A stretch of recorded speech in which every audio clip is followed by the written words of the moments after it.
very informative tips, the preparation tips for the beginners to clear the UPSC, IAS, BCS exams. So today I'll tell you the planning how to prepare for the students. There are many queries which comes in front of me, that when to study, how to study, and which is the right age to study for UPSC, IAS exams. So dear aspirants,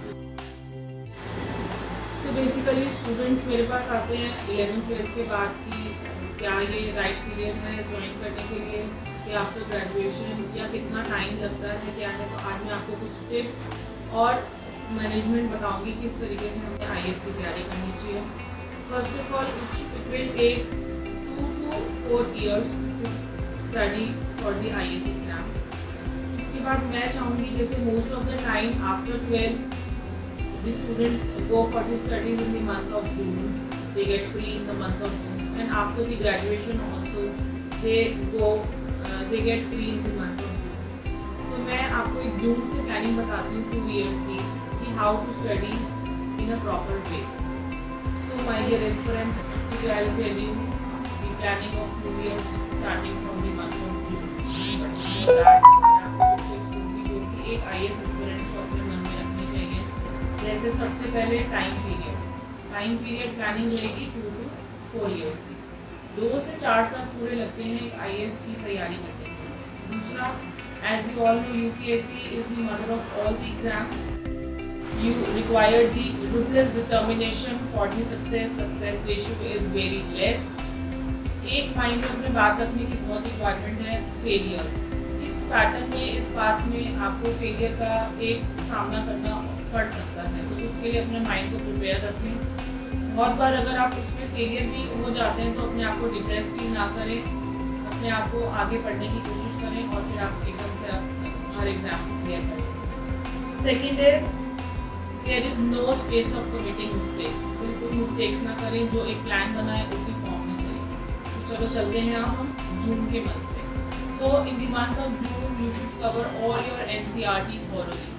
NCERT को खाली read नहीं करना है, NCERT की सारी books को thoroughly पढ़ना है ताकि आप अपनी बेस को स्ट्रॉन्ग बना सकें, उसको प्रॉपर्ली क्लियर कर सकें। So in the month of June to September, as I have told you earlier, that go through all the NCERT books thoroughly. Then complete all the syllabus, understand the UPSC syllabus, that what is it actually, and go through all the previous papers. Then is the very important tip is go for answer writing practice on weekend. Don't go for reading the newspapers in the time period of like June to September. Do practice the answer writing at the weekends. Now current affairs basically क्या है, it is not कि बिल्कुल at the spot क्या चल रहा है news में, क्या नहीं चल रहा, तो उसको current affairs कहेंगे। current affairs पूरे साल का मैटर करता है। जैसे कि इसमें सब्जेक्ट्स रहते हैं history, geography, polity, economics, sociology, ये सब सब्जेक्ट्स हैं। तो जैसे हिस्ट्री है तो हमारे इतिहास में ऐसी कौन सी चीज़ें हैं जो न्यूज़पेपर में जो हमारा करंट अफेयर बना, और प्रेजेंट में ऐसी क्या क्या चीज़ें हमारे साथ में पूरे साल में हुई, वो सब करंट अफेयर्स है। जैसे एक एग्जाम्पल लेते हैं कि फरवरी में हमारा बजट निकलता है, तो बजट के ऊपर सारा करंट अफेयर बनाना, किस तरीके से क्या क्या स्कीम्स में क्या क्या चीज़ों के चेंजेस आए हैं, ये सब चीज़ें अपडेट रहनी चाहिए। तो हम सितंबर से लेकर और बात ऐसे पेपर्स, अब ऐसे पेपर्स की कैसे प्रिपरेशन कर सकते हैं, गो through all the previous exams जिसमें किस किस टॉपिक्स पे ऐसे आए हैं, उनको कितना अच्छे से अच्छे कंटेंट के साथ आप लिख सकते हो। Make the practice of writing. अपना टाइम सेट करो, कितने टाइम के अंदर आप अपने पेपर को कंप्लीट कर रहे हो, अपने ऐसे को कंप्लीट कर रहे हो, उसकी प्रॉपर अपनी प्रैक्टिस करो इस टाइम के अंदर। And after March it comes totally revision. Concise your syllabus, concise your all the syllabus to a particular revision pattern पे ले आओ। कैसे बहुत सारी, ये अब टाइम ऐसा है कि आपने स्टार्टिंग में पहले इंट्रोडक्शन ले ली, फिर सारा सिलेबस समझ लिया, अपनी प्री की, GS की, ऑप्शनल की तैयारी करी, उसके बाद आप अपने एथिक्स पे आ गए, ऐसे पे आ गए। तो अब ये टाइम ऐसा होता है जिसमें आप अपने पूरे सिलेबस को कंसाइज कर लो, लिमिटेड कर लो, जो आपने नोट्स बनाए हैं, और उसके साथ में रिविजन स्टार्ट करो। तो उससे आपकी रिविजन प्रॉपर अच्छी और हेल्दी होगी, अच्छी रहेगी। Time management plays a very vital role in the exam. आपको प्रीलिम्स का एग्जाम लिमिटेड टाइम है, उसके अंदर किस तरीके से आपको ऑब्जेक्टिव टाइप को +1/3 नेगेटिव मार्किंग रहती है। तो टेस्ट सीरीज आपको प्रिपेयर करती है कि आप नेगेटिव मार्किंग को बहुत टैक्टफुली हैंडल करते हुए किस तरीके से प्रीलिम्स एग्जाम को क्रैक करो।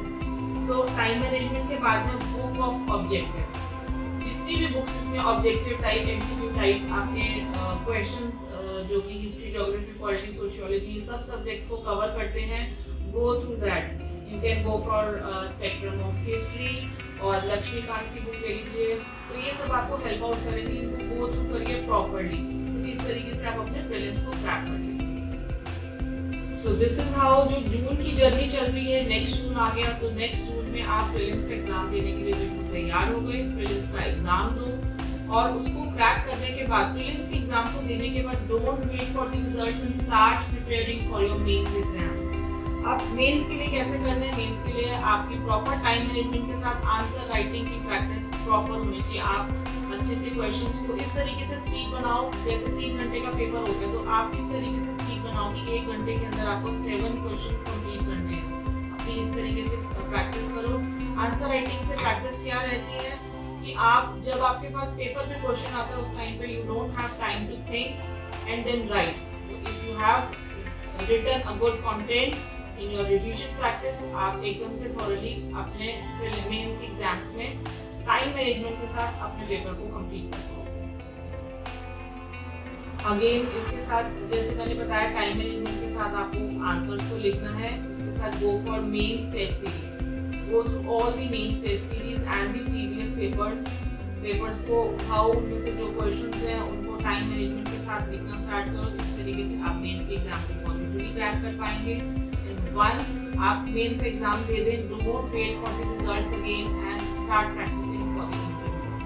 Now I'll tell you some very important tips for the interview. First of all, 80% of the interview based on your DEF form. Like after completing your mains paper, you have to fill up one DEF form in which you have to write your education, your background, education background, your hobbies, each and everything in that form.